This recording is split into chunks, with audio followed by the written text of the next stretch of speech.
इथे middle class लोक कोण कोण आहेत? जरा आवाज करा ना एकदम जोरात. हीच गोष्ट आवडत नाही मला. लगेच चावी लागते आपल्याला. पण आजकालच्या जेनजीसनी ना वाटोळं लावलंय. प्रेमाचे ना वेगवेगळे प्रकार काढले. यामध्ये ना आपण कमिटमेंट मध्ये नसतो, आपण फक्त असतो. आली लहर केला कहर.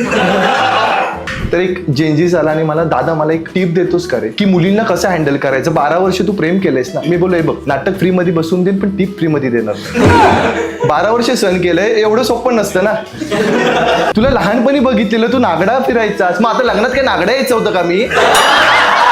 आमच्या फॅमिलीत ना एक मिनू आत्या म्हणून, म्हणजे मिनू आत्या ना प्रत्येक लग्नात जाते आणि प्रत्येक लग्नात गेल्यावर ना ज्यांचं लग्न असतं त्यांचं सोडून ना इतरांचं जुळवते. असं करून करून ना मिनू आत्याने आतापर्यंत 25 लग्न जुळवली आणि आतापर्यंत 25 लग्नातलं एकही संसार टिकलेला नाही. आता तुम्ही म्हणा तुला कसं माहिती, तू का त्यांच्याकडे राहतोस? तर हो,